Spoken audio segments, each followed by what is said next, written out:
Assalamu alaikum kids. This is Synchronous Generator Lecture 3B over here, and sorry for being a little late on this one. Actually, I have not been feeling well, so this lecture is a little late. Almost Synchronous Generator chapter number 4, which we are doing at present. It's almost just like 1 or 2 lectures away. Almost we will finish it off today. Just one article will be remaining and we will cover it in the Synchronous Generator lecture number 4, but that's also very important.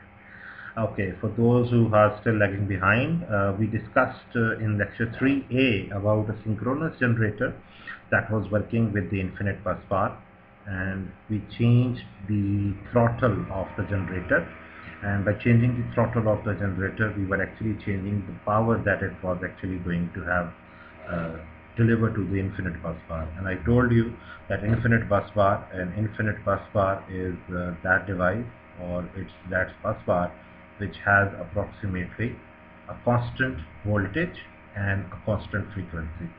So this is for those who are still lagging behind, or those who don't have an idea what I'm talking about at present.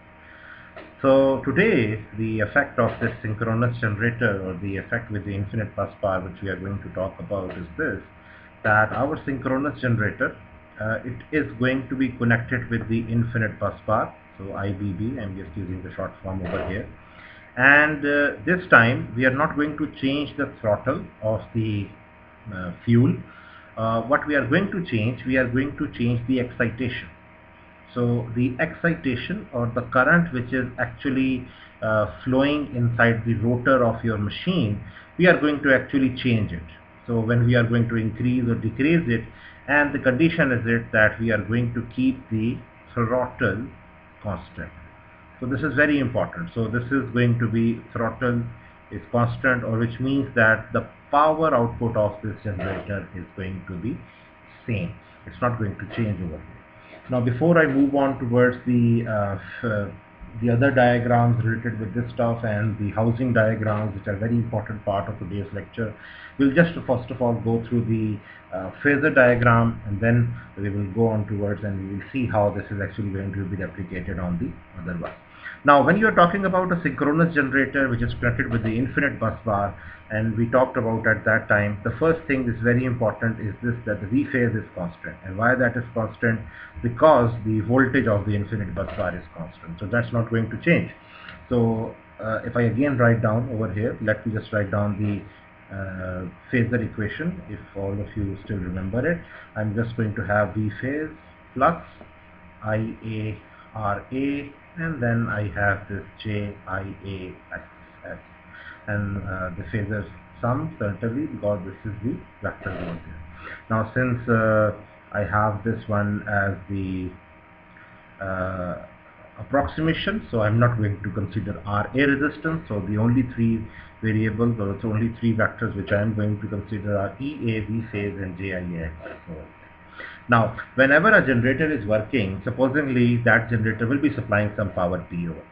So I have to take some initial conditions. So whenever I have to take some initial conditions, the first thing first I want to actually take on is actually the first vector, that is actually V phase. So V phase, this is V phase, so I'm going to take this V phase, and this will remain constant.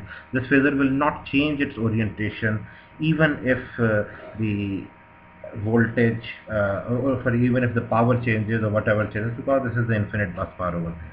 Now since an ideal generator, whenever as a power engineer we are talking about, the first thing first is this, that you have to consider it that it has to be actually providing just P over there. It should not be having any Q generated over there. We have talked this before in the previous lectures also.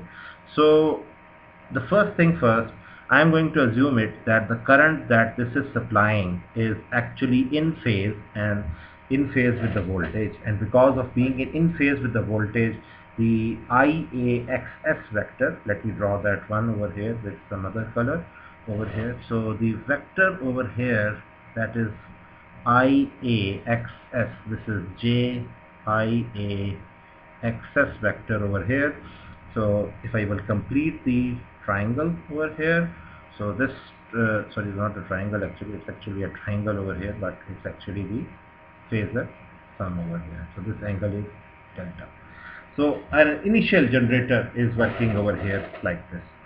So this is the initial generator supplying IA, and I can call it supposedly IA1 over here, and it is having IA1 access. V phase will remain the same, it will not change, so this is this one. Now the first thing first, I want to actually have increase the excitation. Now I know when I want to increase the excitation, we know EA is equal to K phi omega. Now in this equation, K is the machine constant, phi is the flux which is being produced by the field current, and omega is the speed. Now omega is not going to be changed because that is linked with the frequency of the generator EMF produced over there, and since this is connected with the infinite bus bar, it's not going to change.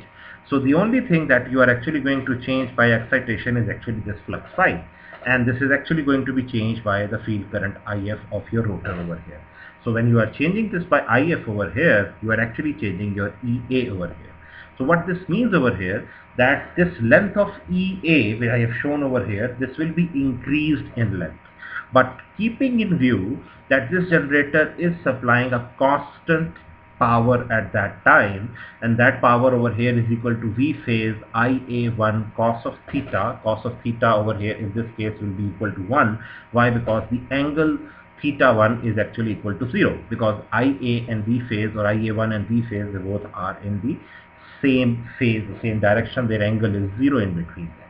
So what will happen now, that when I will have an excitation increase, so the length of EA has to be increased.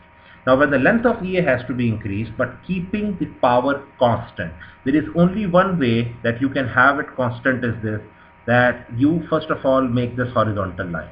Now what this horizontal line tells you, because if you remember your power formula, we revised it before as well, that was power was equal to 3 V phase EA sine of delta divided by XS over there.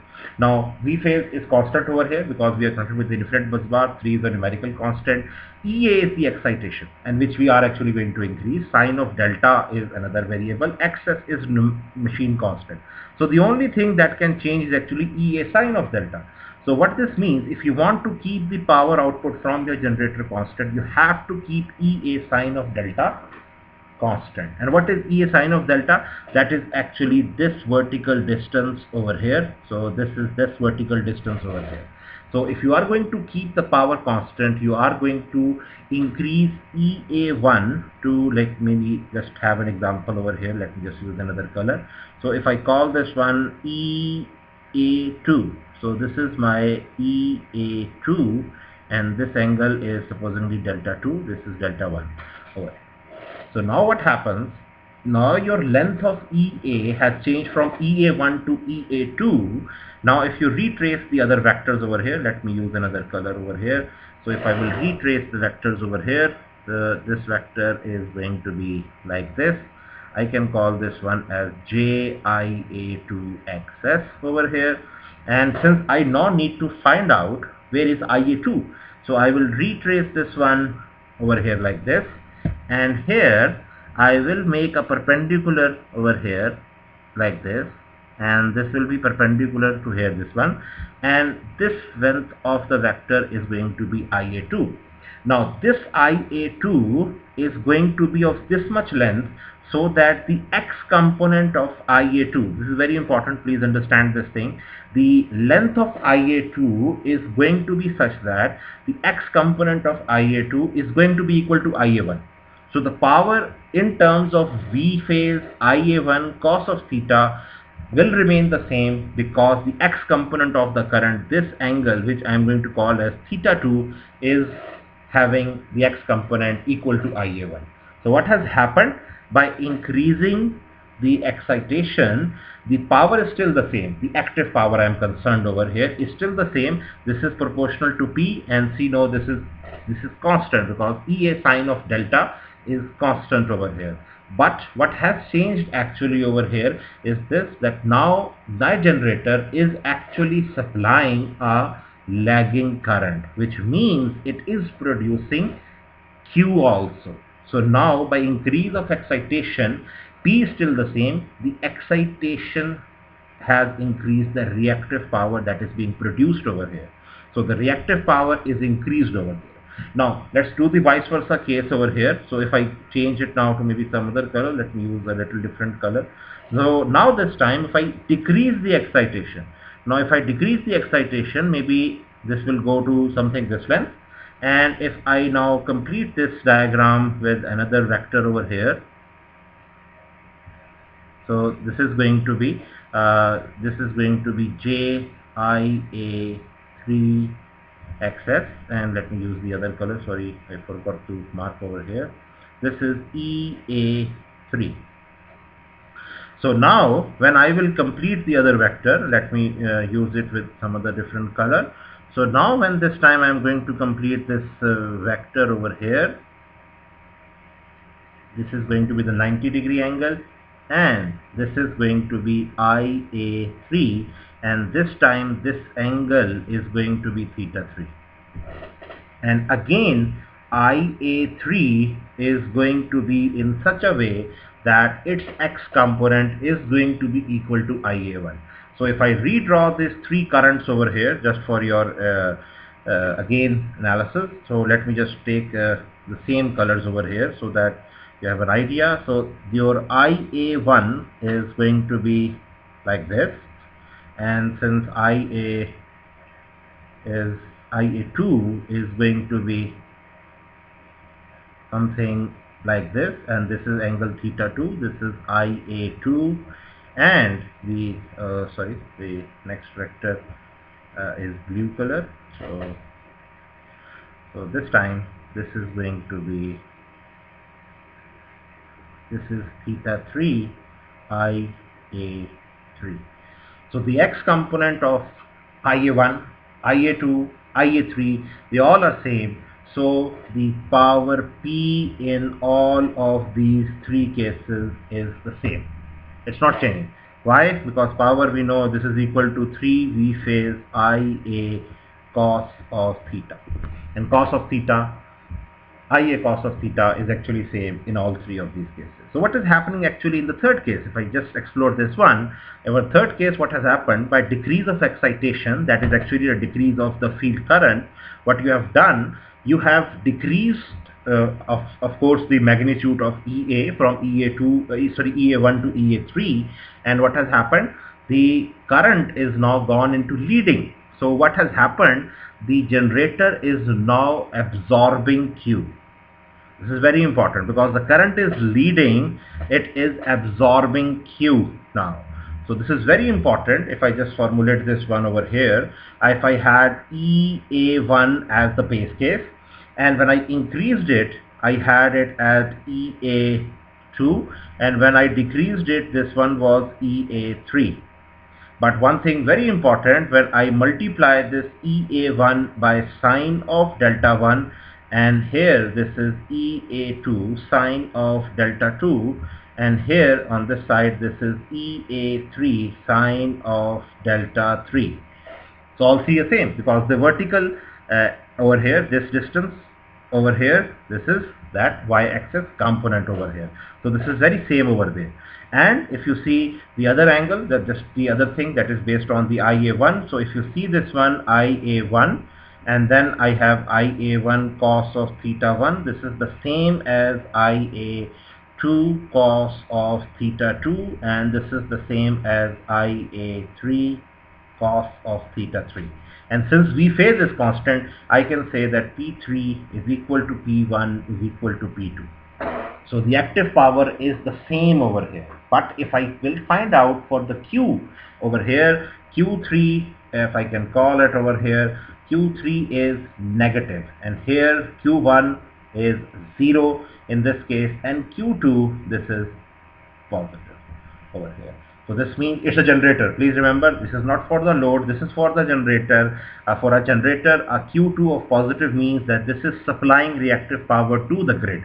Now any power company or any powerhouse does not want that your generator goes into the negative reactive power. Why? Because this means that this amount of reactive power is being absorbed by the windings of the synchronous generator, and this is detrimental to the synchronous generator over here. So, and there has been an incident back in 1996 at HUBCO, one of the power generators over there. It had, due to some malfunction in the control system, it went into negative, and instantly that Q went into negative, and the winding actually burned down. It actually melted in fact over there, because reactive power, we all know, it oscillates between the source and the load. So this was actually being absorbed by the generator. So it actually absorbed it, and instantly it melted. The whole winding melted at that instant, and there was a whole shutdown. In fact, not a blackout in Pakistan, but yes, there was an incident at HUBCO. HUBCO is a private entity over here. So let me just rephrase it. So what is happening by changing the excitation, you are actually changing the Q over here, and by throttle you are actually changing the P. So this is very, very important. By throttle you are changing P and a little bit of Q also. If you remember your previous phasor diagrams, we changed by throttle, we changed P actually, but P was also changed a little bit. If you go through those phasor diagrams, you will understand this. And if you have an excitation control, you can change the reactive power. Normally excitation is not controlled very much. It's only maintained in such a way so that the generator is giving a little bit of reactive power. Those reactive power is used inside the transformers adjacent to the generators. So because they are inductors, they will require some reactive power. Then the transmission lines is associated with those synchronous generators, so they will require a little bit of reactive power. So the generators normally in the power system, they are not operated at a unity power factor. They operated in the lagging power factor range, but not very much, because the generator's main purpose is not to produce Q. The main purpose is to produce P, and that P is actually maintained throughout whatever the time period it has to be maintained. But Q, it is kept as positive, but not a very large value, because we cannot afford a large value of Q to be produced by the generators and then given back to the centers, load centers, maybe at Lahore or at anywhere else, and then we return back that power, because reactive power is that power which first of all in the first cycle or the half cycle absorbs, and then our next cycle or the half cycle it actually returns back. So this is actually a to and fro power, so it's not beneficial to travel it for that long distances. So normally Q is always generated by capacitors at grid stations that are near your homes. Okay, before we move on towards some other thing, and about the housing diagrams, which are going to be the first and foremost thing today and very important for today's lecture. This is the same phasor diagram we did last time. This is from lecture 3A, where you can see that by changing the throttle, you are actually changing from PG1 to PG2 and then PG3 over there. Now the same phasor diagram which we have just now with this one, the three phasors over here, by changing the excitation, you can see this is the same one over and over here. Here they have taken it a little different. They have started the IA with a leading current over there, and then it went to IA dash, and then it went to IA double dash. This one is actually double dash, so don't confuse yourself over there. This is also IA double dash over there.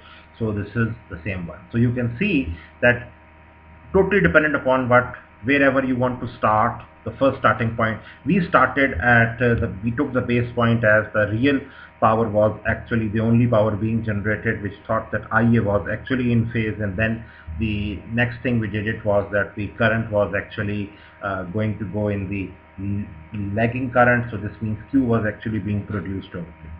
So this is the phasor diagram. So you can draw this phasor diagram very easily based on how you can see over here that Q is actually being generated over here. So this is actually IA sine of theta. So you can see over here for this current, this is certainly very, very small angle, but this is actually leading current. So this means this is actually absorbing Q. But when the current goes in the lagging region over here, so this is actually the lagging Q. This is actually being generated, and if you see this one over here, this is actually the lagging Q a little bit more generated, and that is traveled towards the transmission lines or whatever. Now this is actually how a generator is controlled. Whenever it is with the infinite bus bar, you can change the throttle, you can change the power. You want to change the reactive power, you change the excitation, and excitation control means that you are changing the field current and all that stuff. Now we also talked about that how the power is actually changed for this PG1, PG2 and PG3, and you shifted that P bar over there, or that turbine power over there. And if you remember, we talked about this one. In fact, let me just delete this one.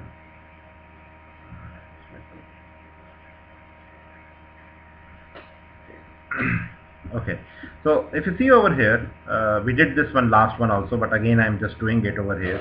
If you see this first diagram over here, you can see on the y-axis I have the mechanical speed, and on the x-axis I have the power over here. And you can see whenever a turbine is actually giving that speed to any generator, its output power is going to increase, and certainly the speed is going to come down. Now normally it's not going to be linear, it is going to be a little non-linear one, but since just in the undergraduate classes at this present time, just supposingly that this is a linear drooping characteristic, which means it's coming down linearly. Otherwise, if you want to even make it linear, you will have to combine this one with the throttle or some feedback method so that it can be actually a straight line. Ideally speaking, we require this one to be a straight line, but we know this is going to be a drooping characteristic. Now since on the y-axis I have my speed, and we know actually very easily that ns is equal to 120 f by p, so the frequency actually comes out to be nsp by 120 over here. So this means that the speed changes, the frequency changes. So this is the same thing collaborated over here in this second curve over here. If you can see on the y-axis, the speed has been changed to the frequency. So when you are having it change from zero power, so at zero power the frequency is f no load, and at full power the frequency is f full load. So this is a little change over there. And when you were comparing, or when you were sharing this power with the infinite bus bar, you always try to have this one with the grid, and so that it was sharing more power or less power. You have seen this one in the previous diagram. Now taking this diagram, and now infinite bus bar is not there supposedly. Now you want to have this generator working with maybe another generator. Now suppose there are two generators, and you want to work these two generators, and you want to share their power. Supposingly, take an example of a UET generator, which is at present having three generators over there, and supposedly the third generator is not working.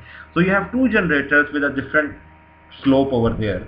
Now a formula that has to be devised over here, and I'm just going to write down the formula straight away. That formula is equal to P is equal to SP, and in the formula you have F no load minus F full load. Now what this is formula? This formula is actually telling me that the power output from any turbine, that is certainly going to come from a generator, is equal to SP, where SP is the slope of the curve. This is very important. This is the slope of the curve, and since we know it's actually going to go down, so we don't need to write down the negative value with it. We already know this is the slope of the curve. So, and this is written as approximately, the units are megawatts per hertz, or it is written as kilowatts per hertz.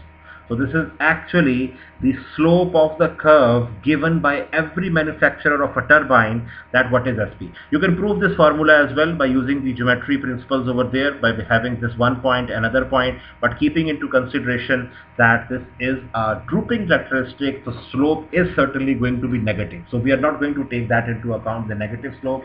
So this is actually the F no load minus FFL over here. So this formula is actually going to tell me. So based on whatever frequency you require, you are going to have P is equal to SP F brackets open F no load minus FFL over here. What is FL? This is the full load power out of that generator over there. So supposingly, if you are given this slope over here, which is actually in kilowatts per hertz or megawatts per hertz, depending upon the question that is shared with you, you can find out that what is the total power over here that is being generated by that generator. Now, for example, let's do one example over here. We'll come back at this one a little later. This is a little different discussion over here. Okay, now the question which I actually want to do with you is this. Okay, I have just copied a question from your book, and this question is example number 5. Actually, this is chapter number 4. I am using the same edition, old one. Actually, we can use the other one as well. Totally up to you. This question, as you can see and read this question over here, this question is very simple over here. This is actually a question telling you that a generator is supplying a load. This is load 1.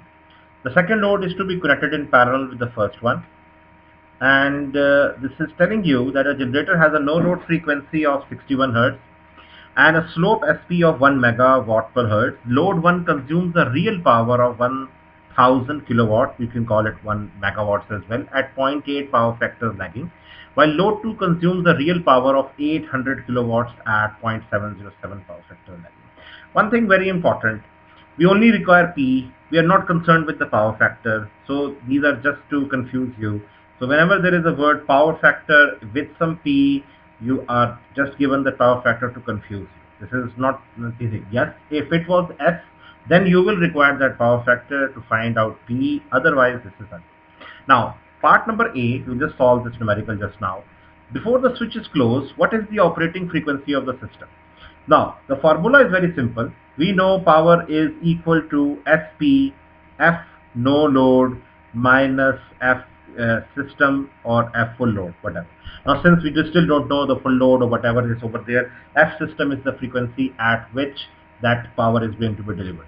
Now, since over here, as you can see, the load 1 is connected and load 1 is approximately of 1000 kilowatts.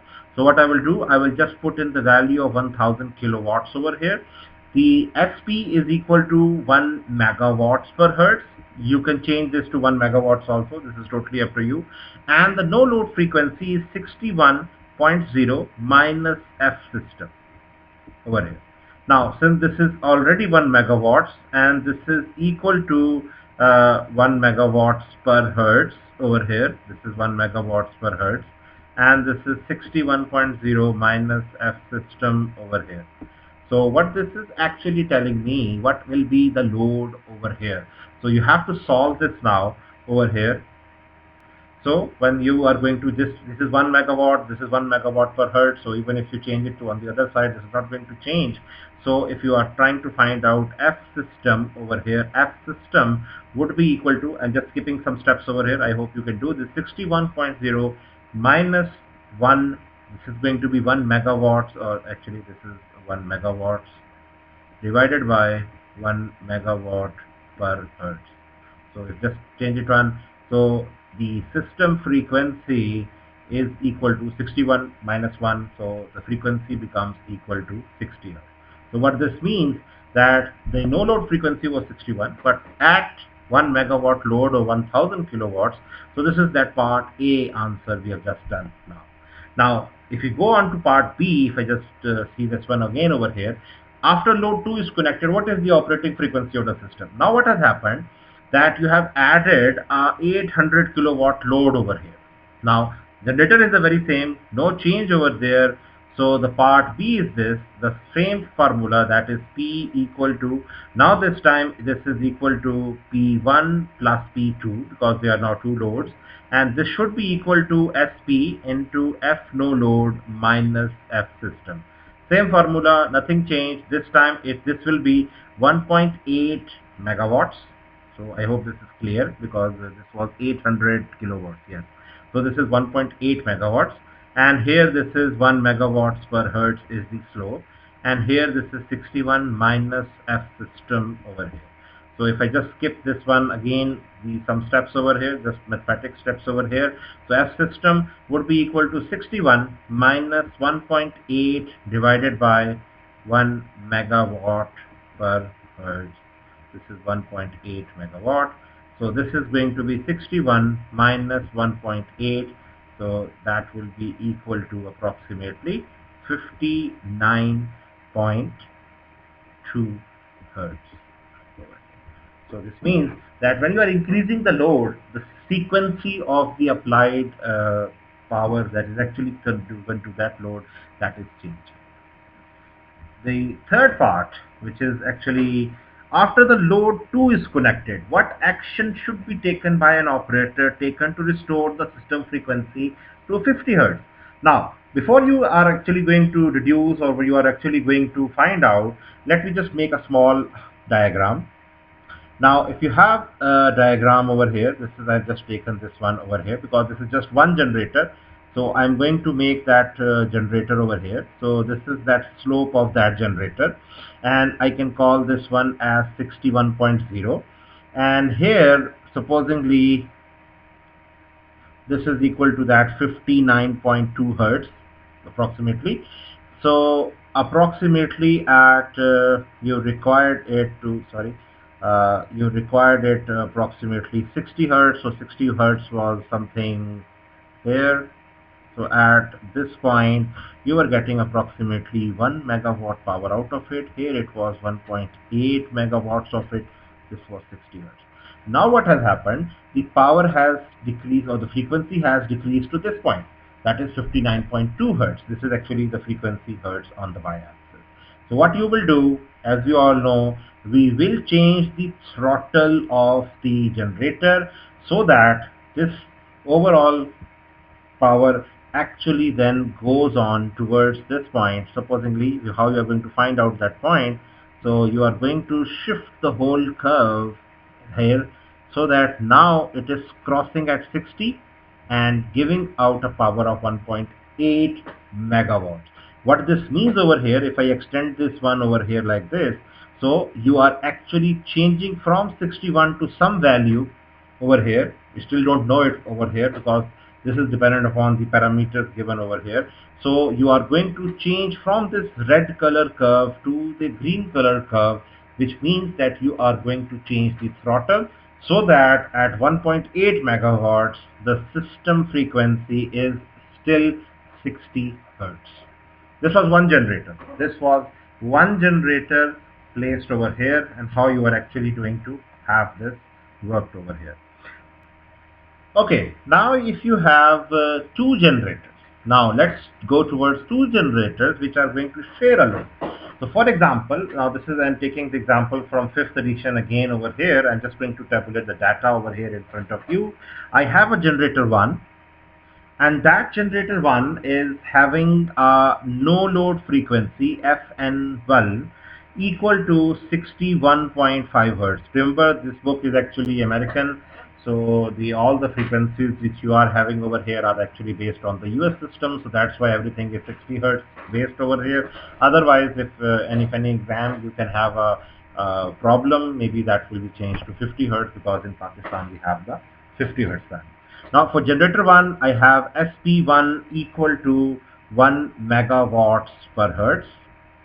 And then there is a generator 2 because there are now two generators over here in our total overall. And it has a no load frequency of approximately 61 hertz.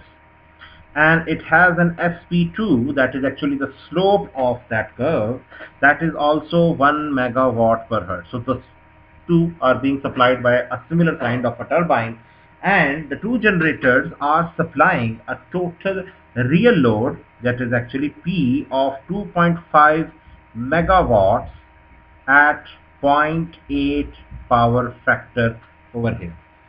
Now the question over here is it that what frequency is there for the system. The first thing first, if you analyze this data over here, the generator number 1 is having FNL1 a little higher as compared to generator number 2, FNL2 over here.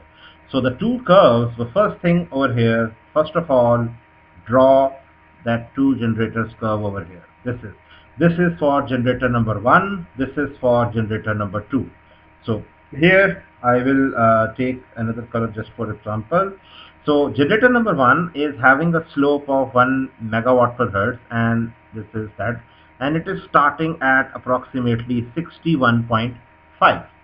And the generator number 2 is having a no load of approximately 61 and having the same slope. I have tried to make the two slopes over here.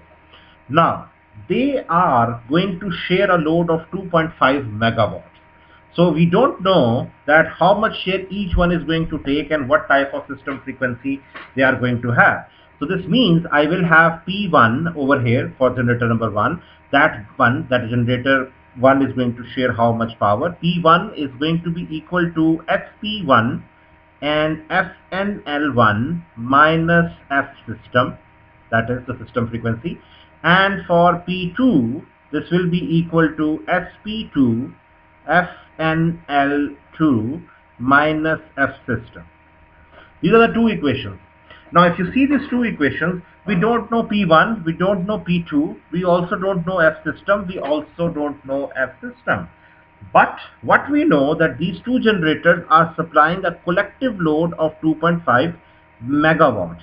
So what I can do, I can have P1 plus P2 over here. I know that is actually equal to 2.5 megawatts, and I can combine the right hand side of these two equations. I can have SP1, this is FNL1 minus F system, and then the second term, that is SP2 FNL2 minus F system. So now over here in this equation, I know this value, this is equal to 2.5 megawatts. I know SP1, that is equal to 1 megawatts per hertz. I know generator number 1 FNL1, that is equal to it's actually equal to 61.5. If I'm not wrong, yes, 61.5, and this variable is unknown. Then I have again the same 1 megawatt per hertz, and then I have 61 minus F system. I'm just trying to complete it. So now this is an equation, and there is only one unknown. Now I'm not going to go in the mathematics of all this and how this is being done. You can do that yourself over there. I'm just going to write down the answer. That is F system frequency that comes out is approximately 60 hertz. Now when you have found out this 60 hertz, it's very easy now. You can plug in the original power P1. You can find out that power P1 because P1 is equal to SP1 into FNL1 minus F system. And this is equal to again 1 megawatt per hertz, and then if you open this brackets over here, this is equal to 61.5 minus what is F system? This is 60, so that comes out to be 1.5, and this comes out to be 1.5 megawatts over here. So what does this mean? That power of the first generator is 1.5 megawatt, and you can do the reverse calculation, or you can do it for the same formula over here, that is SP2 into FNL2 minus F system, and this will come out to be approximately 1 megawatt. Why 1 megawatt? Because 1 megawatt plus 1.5 megawatt is equal to 2.5 megawatt. So what this is telling you, that approximately at 60 hertz, at this point, that is the 60 point line, the diagram is actually crossing over here, and you can see over here this can be approximately 1.5 megawatts of power, and here this will be equal to 1 megawatts of power over here. This diagram which you are seeing at present in front of you, this resembles a house. Okay, so that's why this is called as a housing diagram over here. This is very important. As you can see, you have found out that your system is working at 60 hertz. So this is 60 hertz working over here, and this one is P1, this one is P2 over here. So you have found out the system frequency. Now the B part of this question, I will just go through it very fastly over here. The B part of the system is it that you increase your P from 2.5 megawatts to 3.5 megawatts, which means that you are actually going to increase the load from 2.5 megawatts by 1 megawatts, and this is going to be 3.5. And by chance, this is also the load of UET at present, which is approximately 3.5 megawatts at present. The last year summer season had this power over here, and now this time when you will plug it in, instead of this 2.5 megawatt, if you will plug in 3.5 megawatts and you will do the same calculation, you will find out, I'm not going to do that one over here, the F system that comes out is approximately 59.5 hertz. So you can see that there are two generators. You are increasing the load on those two generators, and you have the system frequency decreasing down. So what is going to happen now on the same curve over here, if I do it by another color just for example, so what is going to happen, this one was at 60 over here. So what is going to happen now, this time, this is going to be sharing a little larger over here, but at a reduced frequency. So what is happening now? Now the frequency has reduced to approximately 59.5 hertz. Now, when this has reduced to 59.5 hertz, now this is going to ring some alarm bells. Now, what you have to do, that how you are actually going to make this compensated and try to have the generator, the total system frequency back to 60 hertz. Now, if you see the difference over here, you required 60. The system was designed for 60 hertz, just like America. So this means that 59.5 hertz is actually that is coming out. So what you will do, you will change the generator set points of your total system by approximately increasing the no load points by 0.5 hertz. By no load point, I mean that you have the F no load at 61.5 and you have FNL2 at 61 hertz. Now, if you increase them by 0.5 here and 0.5 here, because they both have the same slope. This is very important. If the slopes are different, then yes, there will be difference over here. Because the slopes are same, that's why I'm adding both of them. Now, this will become 62 hertz and this one will become 61.5 hertz. And now when you will do it for 3.5 megawatts, now the system frequency will be back at 60 hertz without any problem. Okay. So the governor set points of generator number 1 and governor set points of generator number 2, they both are going to be increased so that you can have the system frequency. Now, this is just two generators sharing the load over here. Now, when you are going to have them just like an infinite bus bar and you are going to share this one, this whole scenario becomes a little complex, but almost the scenario is the very same. You are actually having an infinite bus bar that is composed of many thousands of generators, and they have been made by having many generators supplying the same constant frequency. So even if you put a different generator of a little bit varying frequency, you're not going to alter the whole frequency of the grid. So this is very, very important that your system works at a constant frequency over there. Yep. Okay, now we just talked about this P is equal to SP1. SP was the slope in megawatts per hertz, and we did this just two numericals over here. One was having two generators sharing the load, and then there was a single generator, and I told you that you can change the generator set points over here very easily. Now, since we have talked about the reactive power as well, this curve is very important in that aspect. Now what you are seeing over here in this curve, on the y-axis I have a voltage and on the x-axis I have the reactive power. Now you all know that if the reactive power Q that the generator is supplying over there, then what happens? This means it is having a lagging current, and we have seen in the phasor diagrams of a generator. Now this is not a generator connected with any of the infinite bus bar or something over here. This is very important. This is not the infinite bus bar over here. It's a single generator working over there.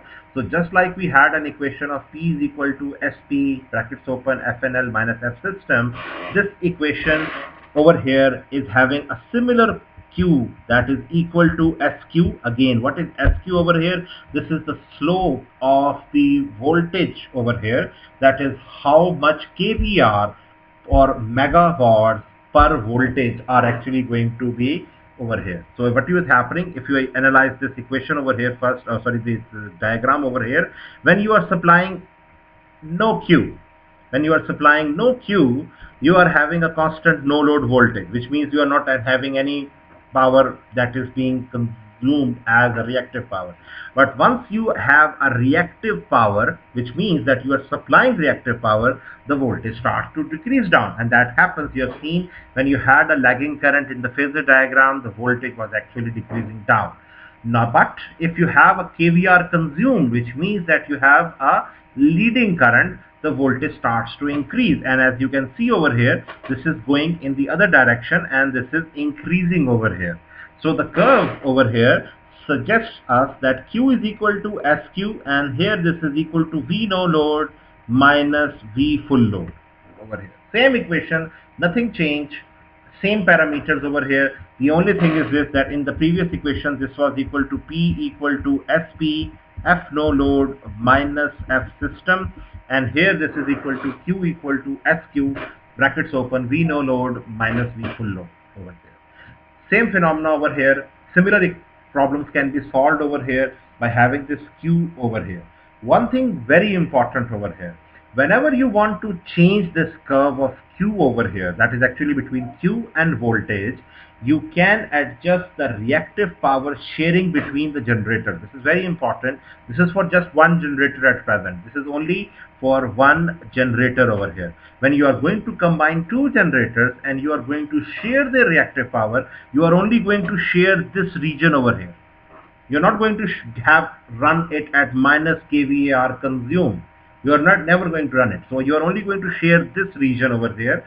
So the whole curve is going to be something that you are actually going to have another curve, and they both are sharing this much power. This is generator number 1, this is generator number 2. Okay? So in that sense, you are going to have. Now, when you want to change the reactive power sharing, so if this one was having a Q1, this one was giving you Q2 over here, this is not consumed in that case, then in that case, how you are going to change the reactive power sharing? You are going to do it by changing the excitation. And how you are going to change the excitation? That is the field current on one of the generators. So if supposedly on generator number 1, you want to decrease it. So what you will do, you will decrease the whole slope line over here. When you will decrease the whole slope line, you are decreasing the whole curve down. You are having less excitation. EA will drop. When EA will drop, VT, no load, will also drop. So what will happen? The Q will change from Q1 to Q1 bar. But at the very same time, if you wanted to increase the Q2 of the other generator, you will increase the excitation on the other one, and here this time you will have Q2 bar over here. So in this way, the Q is also changed by changing the reactive power, that is the excitation current of the two generators over here, so that keeping the VT constant. This is very important, keeping the VT constant. Why? Just like the frequency was an important parameter in the previous diagram we just did over here just now, we wanted to keep it at 60 Hertz. Similarly, whenever we are going to solve something like over here, we will require that VT remains the very same. So it's not going to change over here.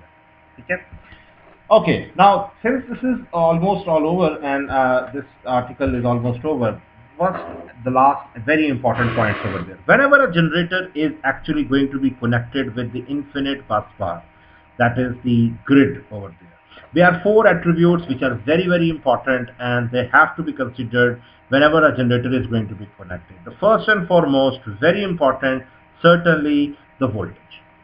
You have to have almost the same voltage with the grid, or a little higher. A little higher. Why the little higher? I will tell you a little later just now that why that is required. So whenever you are going to have with the infinite bus bar, you always require the same voltage over there or a little higher, so that power can actually flow towards the grid.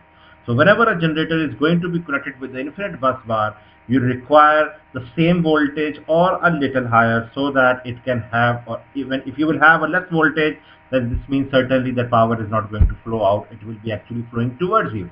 The second thing, very, very important over here, is actually the frequency. Now, we have talked about this a lot, frequency, that the frequency should be the very same. Now, again, the same scenario works over here, that the frequency should be a little higher than the grid frequency.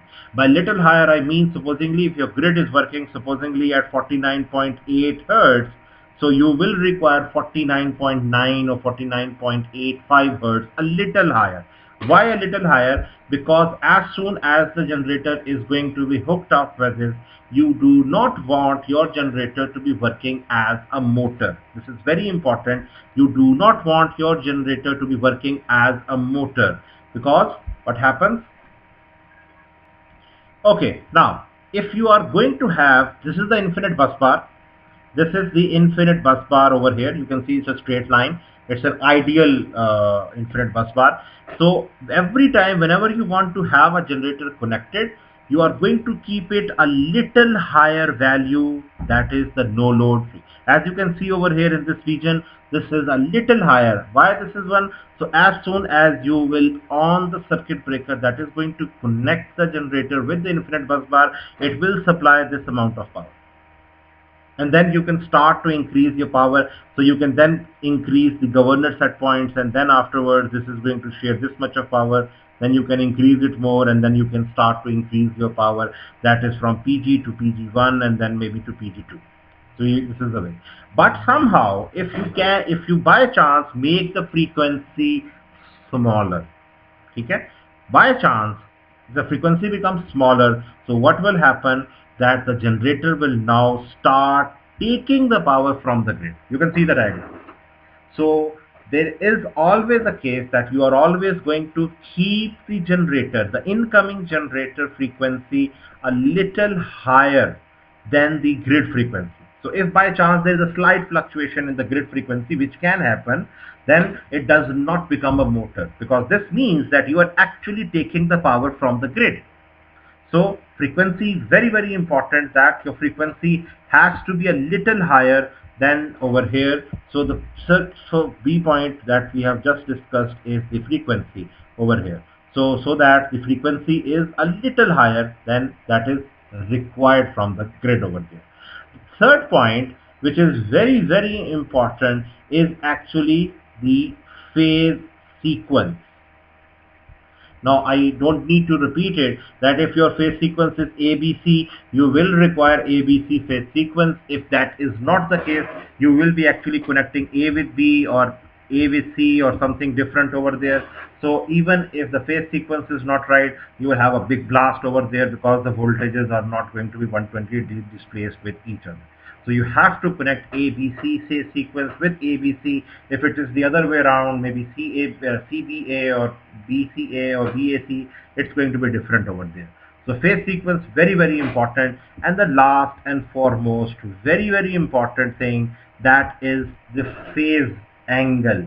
Now whenever a generator is going to be producing the voltage out of the transformer connected over there. So supposingly, let me just make a small diagram over here.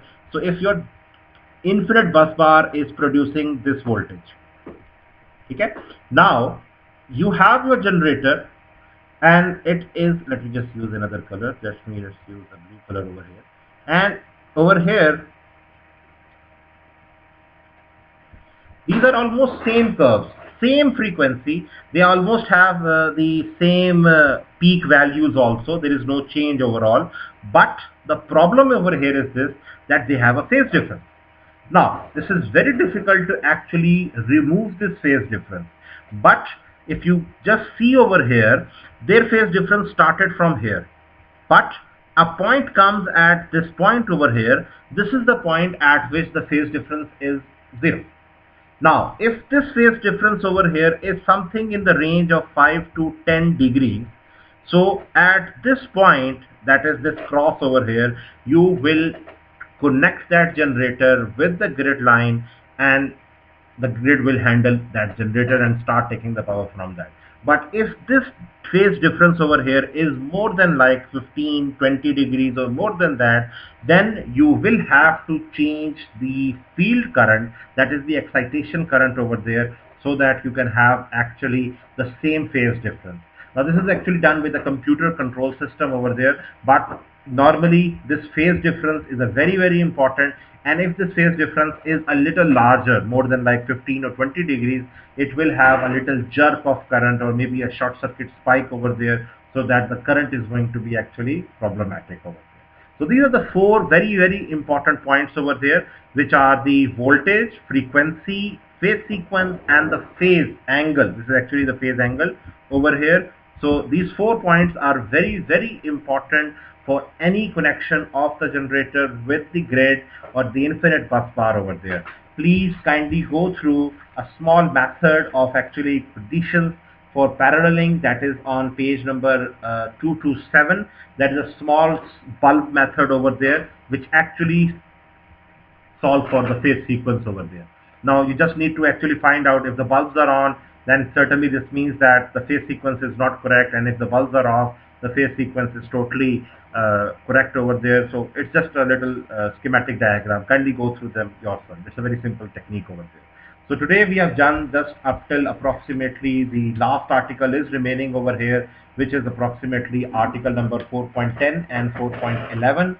Otherwise, this chapter is almost complete. Almost all the end problems can be solved very easily over here. Kindly do practice this phasor diagrams. They are very, very important. And any of the calculations which we have done over here, especially this housing diagrams, any numericals associated with this, or these phasor diagrams which we have just done in the very start. So with the base point, anything can be asked that, okay, having the armature current as in phase with the voltage, and then you can have the phase current or whatever, and you can increase the excitation, what happens, or if you can decrease the excitation. So any scenario can be asked, and you can be asked any mathematical calculation just like this we have done over here, that how how EA1 and E2 are different, and what happens to the reactive power, that is Q over there, and why Q is negative in this case. So there's some very, very important details about this one. In the next lecture, I will be discussing synchronous generator transients, and I will be discussing the synchronous generator ratings, or whatever we can call it, the threshold limits. Now it's a little difficult stuff as far as the synchronous generator transients are concerned. You will go through them maybe in your final year a little also, but we will just discuss it over here from the generator point of view, because I have been getting some feedback from the teachers at that final year course that these articles should be covered over here. So first of all, this will be covering this time over here. So we will do 4.10 and 4.11. It's a very small article, these two. So I will be covering them in just like maybe a 30 or 40 minutes lecture. And hopefully then we will move on towards the synchronous motor. And that's a very, very small chapter as well over here. So I hope this was good for you today. Thank you.